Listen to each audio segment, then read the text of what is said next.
Oh man, it's the end of an era with the Superman and Lois series finale, and I have to say, this was a superb finale, emotional. It embodied everything that is Superman, and Tyler Hoechlin has done an amazing job from Supergirl season 2 premiere to now. Even though it's not set in the Arrowverse, this show did find its footing. I love the first season, the pilot was really strong.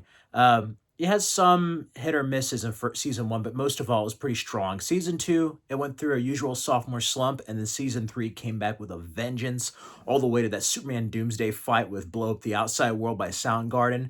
And I've enjoyed this season. Outside of like Lana's ex and the journalist lady that's at the Smallville Gazette, I didn't like their wedding stuff. It just kind of, I don't know, it just focused too much on that. But Lex was great. One of the strongest Lexes we've had in a while. And I love how they loosely adapted Death of Superman, World Without Superman, and Return of Superman. And I do love that we got some Steel love at the end. With Henry Irons, we get his iconic look. For a final season, it was supposed to go on 7 years, and because of the new reboot stuff, they canceled it, but they were allowed to have an ending. This was such an emotional roller coaster from start to finish, and it's finally starting to hit me, not just the end of the Arrowverse, really the end of DC on CW. It's kind of fitting that this era started and ends with Superman, and it's just been one incredible ride. I love the ending. It was such a beautiful ending, epic with the Superman Doomsday fight. Some Henry Cavill nods too. I love the whole like slow motion dodging moment.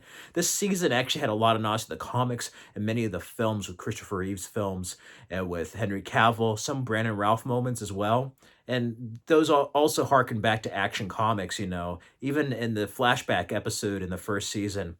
Overall, this is a wonderful show, and it joins Lois and Clark, The New Adventures of Superman, as far as like 4 seasons. And I have to say, it took me a while to warm up to Lois and Clark in this, but I enjoyed them. It was nice seeing an older Lois and Clark dealing with teenagers, you know? We finally get to see Superman as a father. And that's something that this show did wonderfully, and Tyler Hoechlin has submitted himself as part of the Superman mythos. He's done an amazing job. He's had that hope and optimism that you've seen in many of the past incarnations while also managing to put his own stamp on it. I remember seeing him as the kid in Road to Perdition, seeing him on Teen Wolf. Yeah, it's kind of crazy because then Crystal Reed was later Abby Arcane on Swamp Thing. Short-lived but excellent show. But the production value of this was just amazing. And you could tell it's part of that DC Universe kind of like HBO Max era. And yeah, I hope the Superman movie's good coming up. But overall, this is the end of an era. We had Henry Cavill's last one. We had Tyler Hoechlin. And now we go on to the future. You know, we always have different incarnations. And I love the message here of how it relates to Superman trying to fix things instead of just trying to save people.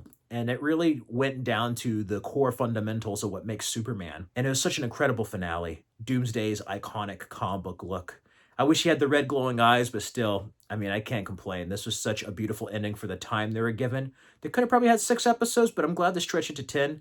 I would have loved to see what the original plan was. This could have very easily gone to 7 seasons, maybe even 10, give or take. But, you know, I'm glad they ended on a high before, let's say, it took the route of Arrow or Flash where they kept going on to where the later seasons weren't as strong as the earlier ones, you know?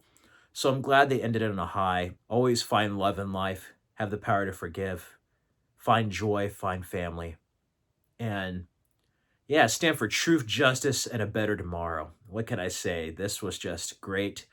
It was depressing, reminded me of Titanic in a way, as far as afterlife and ending, but it was just beautiful. It was just beautiful. This is Superman at its finest. I thought it was superb.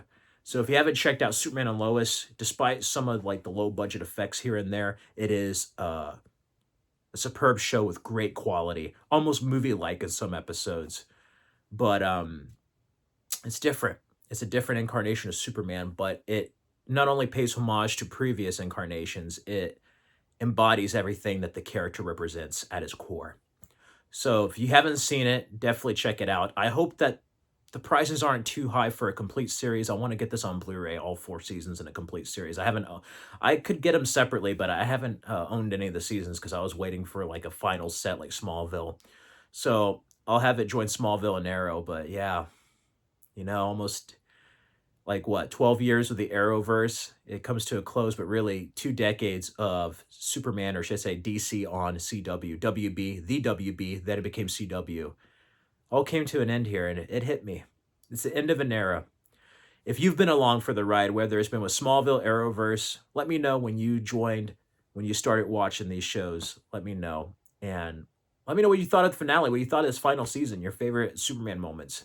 Let me know down in the comments below, okay? It's been quite the ride, everyone. Till next time.